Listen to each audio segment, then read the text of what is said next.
ಸಾಕಷ್ಟು ಆತಂಕ, ಭಯ ಅಸ್ತಮಾ ಅಂತ ಒಂದು ಕಾಯಿಲೆ ಮೇಲೆ ಇದೆ. ಯಾಕೋಸ್ಕರ ಇಷ್ಟೊಂದು ಭಯ, ಆತಂಕ? ಇದನ್ನು ದೂರ ಮಾಡೋಣ. ಹೇಗೆ? ಅದ್ರ ಬಗ್ಗೆ ತಿಳ್ಕೊಂಡು, ಅದ್ರ ಬಗ್ಗೆ ಹೆಚ್ಚಿನ ಮಾಹಿತಿ ಪಡ್ಕೊಂಡು ದೂರ ಮಾಡೋಣ. ನಾನು doctor Sharath Chandra, Shri Shankara cancer hospital Bengaluru ಈ ಆಸ್ಪತ್ರೆಯ ಪಲ್ಮನಾಲಜಿ ಡಿಪಾರ್ಟ್ಮೆಂಟ್ನಲ್ಲಿ ಕೆಲಸ ಮಾಡ್ತಾ ಇದ್ದೇನೆ. ಸೊ ಬ್ರಾಂಕಿಯಲ್ ಆಸ್ತಮಾ ಅಥವಾ ಅಲರ್ಜಿಯಿಂದ ಉಂಟಾಗುವಂತಹ ಶ್ವಾಸಕೋಶದ ಒಂದು ತೊಂದರೆ, ಮೇನ್ಲಿ ಹೇಗೆ ಈ ಒಂದು ಸಮಸ್ಯೆ ಬರುತ್ತೆ, ಏನು ಈ ಸಮಸ್ಯೆ ಅಂದರೆ, ಆಸ್ತಮಾ ಅಂದರೆ ಏನು, ಇದ್ರ ಬಗ್ಗೆ ಸ್ವಲ್ಪ ಗಮನ ಹರಿಸೋಣ.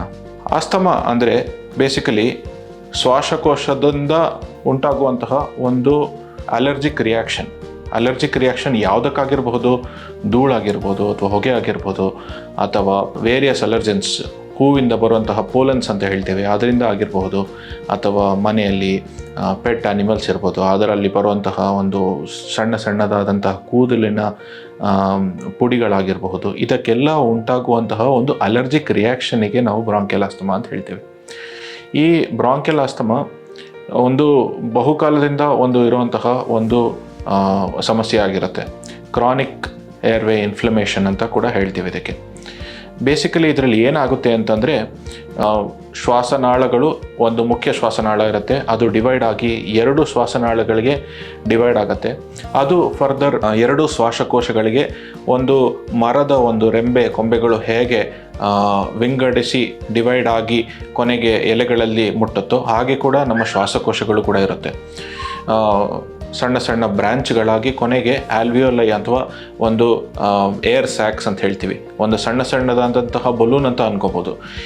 ಇದರ ತನಕ ಗಾಳಿ ಮುಟ್ಟಿ ಅಲ್ಲಿ ನಮಗೆ ಬೇಕಾಗುವಂತಹ ಆಮ್ಲಜನಕ ಅಥವಾ ಆಕ್ಸಿಜನ್ ರಕ್ತಕ್ಕೆ ಹೀರಿಕೊಂಡು ಬೇಡದಾದಂತಹ ಇಂಗಾಲ, ಕಾರ್ಬನ್ ಡೈಆಕ್ಸೈಡ್ ಅದನ್ನು ಹೊರಹಾಕತ್ತೆ.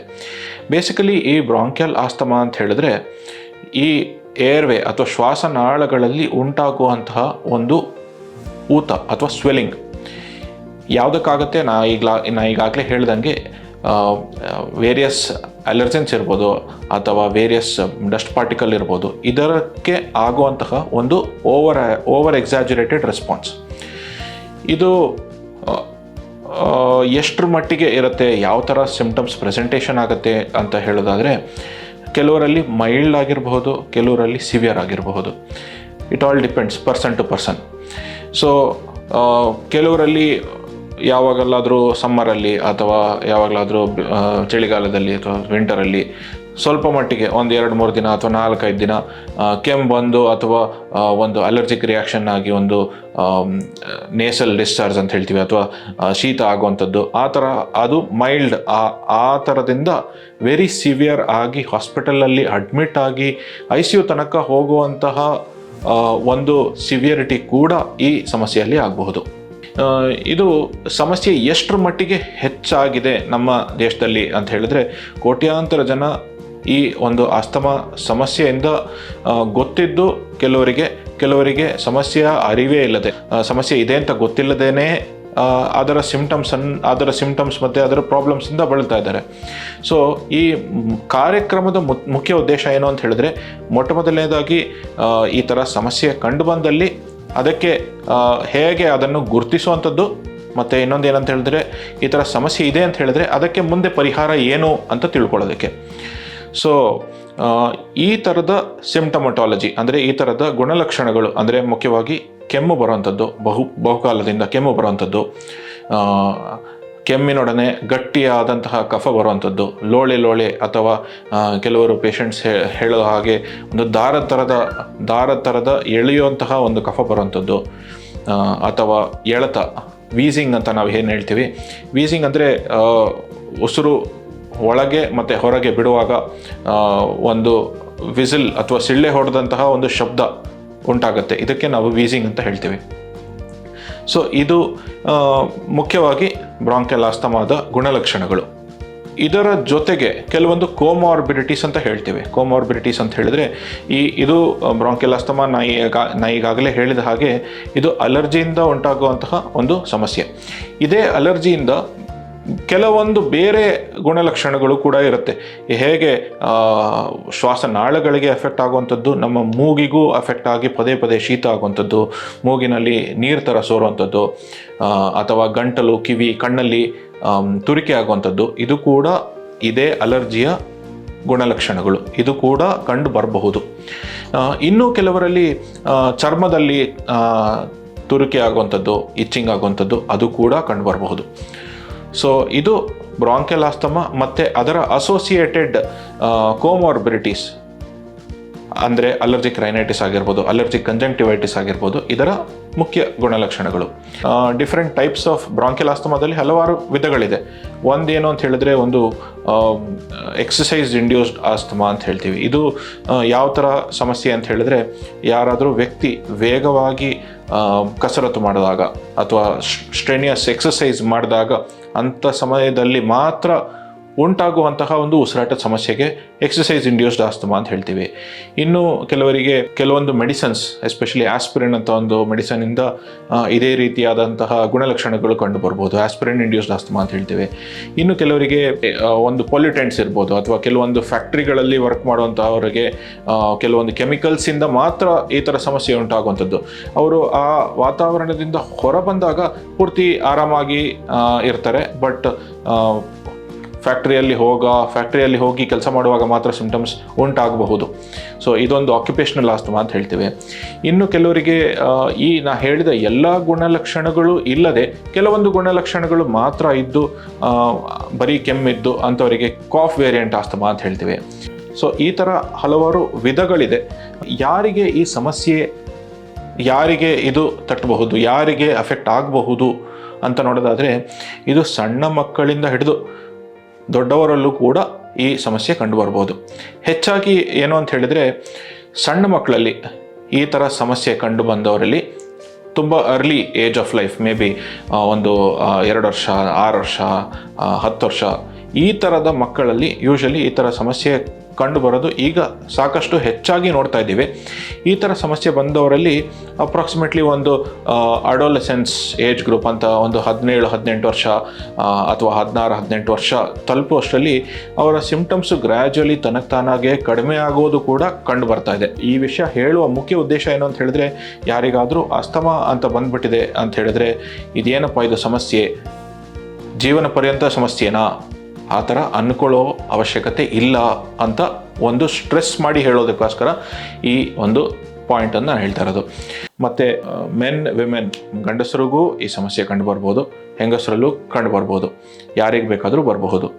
ಬೇಸಿಕಲಿ ಏನು ಅಂತ ಹೇಳಿದ್ರೆ, ಮತ್ತೊಮ್ಮೆ ಹೇಳೋದಾದರೆ, ನಮ್ಮ ದೇಹ ಯಾವುದಾದ್ರೂ ಒಂದು ಅಲರ್ಜನ್ ಅಥವಾ ಫಾರಿನ್ ಬಾಡಿ, ಹೇಗೆ ನಾವು ಉಸಿರಾಟದ ಜೊತೆಗೆ ಗಾಳಿ ಜೊತೆ ಒಳಗೆ ಹೋಗಿದ್ದಾಗ ಅದಕ್ಕೆ ರಿಯಾಕ್ಷನ್ ಆಗಿ ಕೊಡುವಂಥದ್ದೇ ಈ ಸಮಸ್ಯೆ.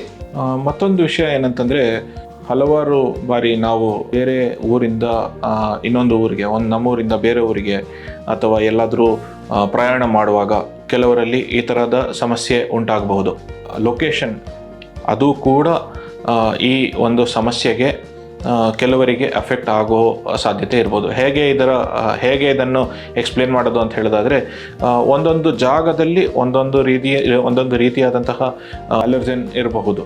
ಸೊ ಅದು ಒಂದು. ಅದರ ಜೊತೆಗೆ ಗಾಳಿಯಲ್ಲಿ ಇರುವಂತಹ ತೇವಾಂಶ, ಕೆಲವೊಮ್ಮೆ ಕೋಸ್ಟಲ್ ಏರಿಯಾದಲ್ಲಿ ಸಿಂಪ್ಟಮ್ಸ್ ಜಾಸ್ತಿ ಇಲ್ಲದೇ ಇರಬಹುದು. ಕೆಲವೊಂದು ಜಾಗಗಳಾದಂಥ ಬೆಂಗಳೂರಿಗೆ ಆಲ್ಮೋಸ್ಟ್ ಆಸ್ತಮಾ ಕ್ಯಾಪಿಟಲ್ ಅಂತಲೇ ಹೇಳೋ ಸುಮಾರು ಜನರಿದ್ದಾರೆ. ಸೊ ಇದು ಕೂಡ ಒಂದು ಪೊಲ್ಯೂಷನ್ನಿಂದ ಕೂಡ ಈ ಸಮಸ್ಯೆಯು ಜಾಸ್ತಿ ಆಗಬಹುದು.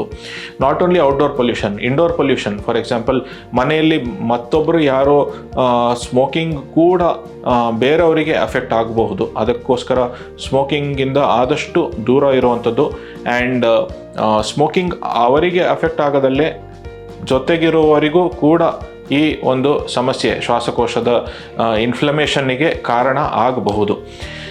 ಇಷ್ಟಲ್ಲದೇ ಕೆಲವೊಮ್ಮೆ ನಮ್ಮ ಲೈಫ್ ಸ್ಟೈಲ್ ಅಂತ ಏನು ಹೇಳ್ತೇವೆ, ಅಂದರೆ ಸೆಡೆಂಟರಿ ಲೈಫ್ ಸ್ಟೈಲ್, ಕೂತಲ್ಲೇ ಕೂತಿರೋದು, ವೆಯ್ಟ್ ಗೇನ್ ಆಗುವಂಥದ್ದು, ಇದು ಕೂಡ ಈ ಅಸ್ತಮಾಗೆ ಒಂದು ಕಾಂಟ್ರಿಬ್ಯೂಟರಿ ಫ್ಯಾಕ್ಟರ್ ಅಂತ ಹೇಳಬಹುದು.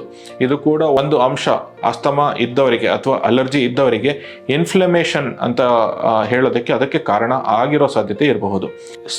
ಸಾಕಷ್ಟು ಕುತೂಹಲಗಳು ಮತ್ತು ಸಾಕಷ್ಟು ಪ್ರಶ್ನೆಗಳು ಉಂಟಾಗತ್ತೆ. ನಾನೇನು ಸ್ಮೋಕಿಂಗ್ ಮಾಡೋದಿಲ್ಲ, ನನಗೇನು ಹ್ಯಾಬಿಟ್ಸ್ ಇರೋದಿಲ್ಲ, ಬಟ್ ಆದರೂ ನಾನು ಯಾಕೆ ಈ ಥರ ಬಳಲ್ತಾ ಇದ್ದೀನಿ ಅಂತ ಸಾಕಷ್ಟು ನಿಮ್ಮಲ್ಲಿ ಸಾಕಷ್ಟು ಜನರಿಗೆ ಈ ಥರ ಒಂದು ಸಂದೇಹ ಇರಬಹುದು. ಇದು ಏನು ಅಂತ ಹೇಳಿದ್ರೆ, ಈ ಅಸ್ತಮಾ ಅಥವಾ ಅಲರ್ಜಿ ಅಂತ ಒಂದು ಸಮಸ್ಯೆ ಒಂದು ರಕ್ತಗತವಾಗಿ ಕೂಡ ಬರಬಹುದು. ಇದು ಏನು ಅಂತ ಹೇಳಿದ್ರೆ 2 ಮುಖ್ಯ ಅಂಶಗಳಿರುತ್ತೆ. ಒಂದು ರಕ್ತಗತವಾಗಿ ಬಂದಿರುವಂತಹ ಅಲರ್ಜಿ ಟೆಂಡೆನ್ಸಿ ಒಂದು, ಅದರ ಜೊತೆಗೆ ನಮ್ಮ ವಾತಾವರಣದಲ್ಲಿರುವಂತಹ ಡಸ್ಟ್ ಮತ್ತು ಪೊಲ್ಯೂಟೆಂಟ್ಸ್. ಸೊ ಇದು ಎರಡೂ ಕೂಡಿದಾಗ ಆವಾಗ ಸಿಂಪ್ಟಮ್ಸ್ ಕಂಡು ಬರುವ ಸಾಧ್ಯತೆ ಜಾಸ್ತಿ ಆಗಿರುತ್ತೆ. ನಮ್ಮ ಕೈಯಲ್ಲಿ ರಕ್ತಗತವಾಗಿ ಬಂದಿರುವಂಥದ್ದನ್ನು ನಾವೇನು ತಡೆಯೋದಕ್ಕಾಗೋದಿಲ್ಲ. ಆಲ್ಟರ್ನೇಟಿವ್ಲಿ ನಮ್ಮ ವಾತಾವರಣವನ್ನು ಆದಷ್ಟು ಶುದ್ಧೀಕರಿಸೋದು ಆ್ಯಂಡ್ ನಮ್ಮ ವಾತಾವರಣದಿಂದ ಆದಷ್ಟು ನಾವು ಧೂಳು ಮತ್ತು ಹೊಗೆ ಮತ್ತು ಬೇಡದ ವಸ್ತುಗಳನ್ನು ಹಾಗೆ ಓಪನ್ ಏರ್ನಲ್ಲಿ ಸುಡುವಂಥದ್ದು, ಇದನ್ನೆಲ್ಲ ತಡೆದ್ರೆ ಸಾಕಷ್ಟು ಮಟ್ಟಿಗೆ ಸಿಂಪ್ಟಮ್ಸ್ ಎಲ್ಲ ಕಡಿಮೆ ಆಗುವಂಥದ್ದು ನಾವು ಕಂಡು ಬರ್ತೇವೆ. ಸೊ ಈಗಾಗಲೇ ಸಾಕಷ್ಟು ವಿಷಯಗಳನ್ನು ನಾವು ತಿಳ್ಕೊಂಡ್ವಿ. ಮತ್ತೊಮ್ಮೆ ಸಮ್ಮರೈಸ್ ಮಾಡೋದಾದರೆ, ಸೊ ಆಸ್ತಮಾ ಒಂದು ಅಲರ್ಜಿಯಿಂದ ಬರುವಂತಹ ಒಂದು ಶ್ವಾಸಕೋಶದ ತೊಂದರೆ. ಮುಖ್ಯವಾಗಿ ಬಹುಕಾಲದಿಂದ ಕೆಮ್ಮು, ಎಳೆತ ಬರುವಂಥದ್ದು ಅಥವಾ ವೀಸಿಂಗ್ ಅಂತ ಹೇಳ್ತೀವಿ, ವೀಸಿಂಗು ಅಥವಾ ಗಟ್ಟಿ ಕಫ ಬರುವಂಥದ್ದು ಈ ಸಮಸ್ಯೆಯ ಮುಖ್ಯ ಗುಣಲಕ್ಷಣಗಳು. ಇದರ ಜೊತೆಗೆ ಅಲರ್ಜಿಗೆ ಸಂಬಂಧವಾದ ಕೆಲವಾರು ಗುಣಲಕ್ಷಣಗಳು ಅಂತ ಹೇಳಿದ್ರೆ, ಮೂಗಲ್ಲಿ ನೀರು ಬರುವಂಥದ್ದು, ಕಣ್ಣಲ್ಲಿ ಕಡಿತ ಆಗುವಂಥದ್ದು, ಗಂಟಲಲ್ಲಿ ಕಡಿತ ಆಗುವಂಥದ್ದು ಅಥವಾ ಚರ್ಮದ ನವೆ ಆಗುವಂಥದ್ದು, ಇದು ಕೂಡ ಕಂಡು ಬರಬಹುದು. ಇದು ಮುಖ್ಯವಾಗಿ ನಮ್ಮ ವಾತಾವರಣದಲ್ಲಿರುವಂತಹ ಒಂದು ಡಸ್ಟು, ಪೊಲ್ಯೂಟೆಂಟ್ಸು ಅಥವಾ ಪೋಲನ್ ಅಂತ ಹೇಳ್ತೀವಿ ಅದಿರ್ಬೋದು, ಅಥವಾ ಆ್ಯನಿಮಲ್ ಡ್ಯಾಂಡರ್ ಅಂತ ಹೇಳ್ತೀವಿ, ಅದರಿಂದ ಟ್ರಿಗರಿಂಗ್ ಆಗಿ ಸಿಂಪ್ಟಮ್ಸ್ ಜಾಸ್ತಿ ಆಗುವ ಸಾಧ್ಯತೆ ಇರಬಹುದು ಅಥವಾ ಅದರಿಂದ ಸಿಂಪ್ಟಮ್ಸ್ ಕಂಡುಬರಬಹುದು. ರಕ್ತಗತವಾಗಿ ಕೂಡ ಇರಬಹುದು. ಮತ್ತು ನಮ್ಮ ವಾತಾವರಣದಲ್ಲಿ ಇರುವಂತಹ ಸ್ಮೋಕ್, ಡಸ್ಟ್ ಕೂಡ ಇದಕ್ಕೆ ಮುಖ್ಯ ಕಾಂಟ್ರಿಬ್ಯೂಟರಿ ಫ್ಯಾಕ್ಟರ್ಸ್ ಆಗಿರುತ್ತೆ. ಸೊ ಡಿಫ್ರೆಂಟ್ ಟೈಪ್ಸ್, ಹಲವಾರು ವಿಧಗಳು ಯಾವ್ದು ಅಂತ ತಿಳ್ಕೊಂಡಿದ್ದೀವಿ. ಅಲರ್ಜಿಕ್ ಆಸ್ತಮಾ ಜೊತೆಗೆ ಎಕ್ಸಸೈಸ್ ಆಸ್ತಮಾ ಇರ್ಬೋದು, ಅಥವಾ ಡ್ರಗ್ ಇಂಡ್ಯೂಸ್ಡ್ ಇರ್ಬೋದು, ಅಥವಾ ಕೆಲವೊಂದು ಆಕ್ಯುಪೇಷನಲ್ ಆಸ್ತಮಾ ಇರ್ಬೋದು. ಕೆಲವರಿಗೆ ಪೆರಿನಿಯಲ್ ಅಂತ ಹೇಳ್ತೀವಿ, ಅಂದರೆ ವರ್ಷದ ಕೆಲವೊಂದು ತಿಂಗಳಲ್ಲಿ ಮಾತ್ರ ಸಿಂಪ್ಟಮ್ಸ್ ಕಂಡುಬರುವಂಥದ್ದು, ಅಥವಾ ಕೆಲವರಿಗೆ ಎಲ್ಲ ಗುಣಲಕ್ಷಣಗಳು ಇಲ್ದಲೇ ಬರೀ ಕೆಮ್ಮು ಇರುವಂಥದ್ದು. ಇದರ ಬಗ್ಗೆ ತಿಳ್ಕೊಂಡಿದ್ದೀವಿ. ಮತ್ತು ಈ ಆಸ್ತಮಾ ಯಾರಲ್ಲಿ ಕಂಡುಬರ್ಬೋದು ಅಂತ ತಿಳ್ಕೊಂಡಿದ್ದೀವಿ. ಮಕ್ಕಳಲ್ಲಿ, ದೊಡ್ಡವರಲ್ಲಿ, ಗಂಡಸರಲ್ಲಿ, ಹೆಂಗಸರಲ್ಲಿ, ಯಾರಲ್ಲಿ ಬೇಕಾದರೂ ಬರಬಹುದು. ಮತ್ತು ಈ ಥರದ ಆಸ್ತಮಾ ಅಥವಾ ಈ ಥರದ ಸಿಂಪ್ಟಮ್ಸ್ ಬಂದಾಗ ಎಷ್ಟು ಸಿವಿಯರಿಟಿ, ಮೈಲ್ಡ್ ಇರಬಹುದು, ಮಾಡ್ರೇಟ್ ಇರಬಹುದು, ಅಥವಾ ಸಿವಿಯರ್ ಆಗಿ ಅಡ್ಮಿಷನ್ ಮತ್ತು ICUನ ಅವಶ್ಯಕತೆ ಬರುವಂಥ ಸಂದರ್ಭ ಕೂಡ ಬರ್ಬೋದು ಅಂತ ತಿಳ್ಕೊಂಡಿದ್ದೀವಿ. ಸೊ ಈ ಥರ ಯಾವುದಾದ್ರೂ ಸಮಸ್ಯೆ ಬಂದರೆ, ಯಾರಿಗಾದರೂ ಸಮಸ್ಯೆ ಬಂದರೆ ಅದಕ್ಕೆ 100% ಅದಕ್ಕೆ ಪರಿಹಾರ ಇದೆ, 100% ಅದಕ್ಕೆ ಟ್ರೀಟ್ ಮಾಡಬಹುದು. ಅದಕ್ಕೆ ಏನು ಸಿಂಪ್ಟಮ್ ಕಂಟ್ರೋಲಿಗೆ ಏನೇನು ಮಾಡಬೇಕಾಗುತ್ತೋ ಎಲ್ಲ ಮಾಡಬಹುದು. ಇದಕ್ಕೆ ಏನು ಮಾಡಬೇಕು ಅಂತ ಹೇಳಿದ್ರೆ, ಈ ಥರ ಗುಣಲಕ್ಷಣಗಳು ಬಂದಾಗ ಕೆಲವೊಂದು ಟೆಸ್ಟ್ಗಳು ಬೇಕಾಗುತ್ತೆ. ಪಲ್ಮನರಿ ಫಂಕ್ಷನ್ ಟೆಸ್ಟ್ ಅಂತ ಬೇಕಾಗುತ್ತೆ, ಮತ್ತು ಎಕ್ಸ್ರೇ ಬೇಕಾಗುತ್ತೆ. ಇದ್ರ ಬಗ್ಗೆ ಇನ್ನೂ ಹೆಚ್ಚು ಮಾಹಿತಿಯನ್ನು ಮುಂದಿನ ಸಂಚಿಕೆಯಲ್ಲೇ ನೋಡೋಣ. ಮತ್ತು ಇನ್ನೂ ಕೆಲವೊಂದು ಡೌಟ್ಸ್ ಅಥವಾ ಕೆಲವೊಂದು ಶಂಕೆಗಳು ಇದ್ದಾಗ ಅದರ ಬಗ್ಗೆ ಕೂಡ ನೆಕ್ಸ್ಟ್ ಮುಂದಿನ ಸಂಚಿಕೆಯಲ್ಲಿ ನೋಡೋಣ. ನಮಸ್ಕಾರ.